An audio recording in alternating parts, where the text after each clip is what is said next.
Hello friends, welcome to my channel జీవశాస్త్రం వాళ్ళ V stories. I am Rajesh Vadluri, teacher, mentor, motivational speaker, certified trainer. ఈరోజు సరికొత్త టాపిక్తో నేను మీ ముందుకు వచ్చాను. స్కిప్ చేయకుండా ఈ వీడియోని చివరి వరకు చూడండి, చాలా విషయాలు తెలుసుకుంటారు. ఇక ఆలస్యం ఎందుకు, మన విషయంలోకి వెళ్ళిపోదాం. ఈ సృష్టిలో మానవ జీవితం చాలా విలువైనది, లేదా ఈ సృష్టిలో మనిషి జీవితం చాలా విలువైనది, ఉత్కృష్టమైనది, అపురూపమైనది. ఎన్నో జన్మల పుణ్యఫలంగానే ఈ మనిషి జీవితం వచ్చిందనే విషయాన్ని మర్చిపోకూడదు. ఈ లోకంలో జీవించినంతకాలం ఇంత మంచివాడు ఇంత తొందరగా చనిపోయాడా అనేలా ఉండాలి, లేదా మంచి పని అయిపోయింది, మూర్ఖుడు తొందరగా పోయాడు, మంచి పని అయింది అనే మాట మన జీవితానికి రాకూడదు. మనం చనిపోతే శ్మశానం బాధపడాలి. మనం చనిపోతే మన శవాన్ని చూసి శ్మశానం బాధపడాలి. సమాజం ఒకంత లోను కావాలి, ఉద్వేగానికి లోను కావాలి. ఆ నలుగురిని మనం సంపాదించుకోవాలి. ఆ నలుగురు అంటే ఎవరు?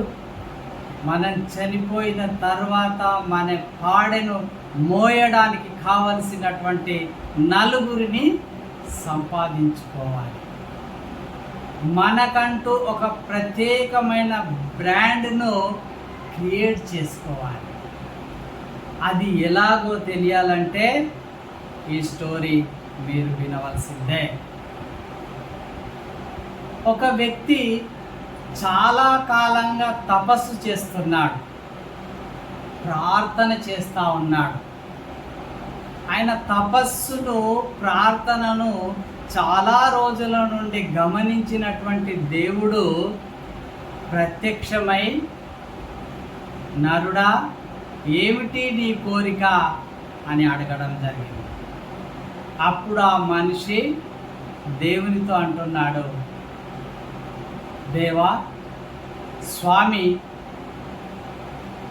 ఈ లోకంలో నా అంత ధనవంతుడు ఎవరూ ఉండకూడదు, నా అంత కుబేరుడు ఈ లోకంలో ఎవరూ ఉండకూడదు. అలాంటి వరము నాకు దయచేయి స్వామి అని అడిగాడు. అప్పుడు దేవుడు ఆలోచించి ఒక బంగారు నాణ్యాన్ని ఆ వ్యక్తికి ఇచ్చాడు. ఇచ్చి ఇలా చెప్తా ఉన్నాడు, భక్తుడా, నరుడా, ఈ బంగారు నాణ్యాన్ని నువ్వు రుద్దుతూనే ఉండాలి. ఎంతవరకు రుద్దుతూ ఉంటావో అప్పటి వరకు నీకు బంగారు నాణ్యాలు వస్తూనే ఉంటాయి. నువ్వు రుద్దడము ఆపివేస్తే ఆ బంగారు నాణ్యాలు కూడా ఆగిపోతాయి అనే విషయాన్ని చెప్పి దేవుడు అక్కడి నుండి అదృశ్యమైపోయాడు. ఆ వ్యక్తి ఇంటికి వచ్చి తన భార్యతో చెప్తున్నాడు, ఇలా నేను దేవునికి తపస్సు చేశాను, దేవుడు ప్రత్యక్షమై నాకు బంగారు నాణ్యం ఇచ్చాడు, దీన్ని రుద్దినంతసేపు బంగారు నాణ్యం వస్తుంది, ఇక నేను రుద్దుతూ ఉంటాను, నువ్వు వాటిని భద్రపరుస్తూ అని చెప్తాను. ఈయన రుద్దుతూ ఉన్నాడు బంగారు నాణ్యాన్ని. ఆ బంగారు నాణ్యాలన్నీ ఉత్పత్తి అవుతున్నాయి. ఆయన భార్య వాటన్నిటిని భద్రపరుస్తూ ఉన్నది. అలా భద్రపరుస్తూ ఇల్లు మొత్తం బంగారు నాణ్యాలతోనే నిండిపోయింది. రాత్రి అయిపోయింది, చీకటి అయిపోయింది.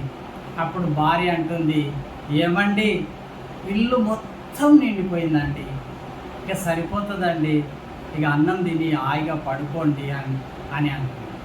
అప్పుడు భర్త అంటాడు, పిచ్చిదానా, మన పక్కింటి వాళ్ళందరి ఇళ్ళల్లో కూడా ఈ బంగారు నాణ్యాలు నింపేసేయి అని చెప్తాను. ఇంకా రుద్దుతూనే ఉంటాడు, ఇంకా రుద్దుతూనే ఉంటాడు. ఆ చుట్టుపక్కల ఇల్లు మొత్తం కూడా ఈ బంగారు నాణాలతోనే నిండిపోతాయి. ఇలా రుద్దుతూ ఉంటూ ఆహారం తినడము, అన్నం తినడం అనేది మర్చిపోయి అనారోగ్యం పాలవుతాడు, చివరికి చనిపోతాడు. చూసారా?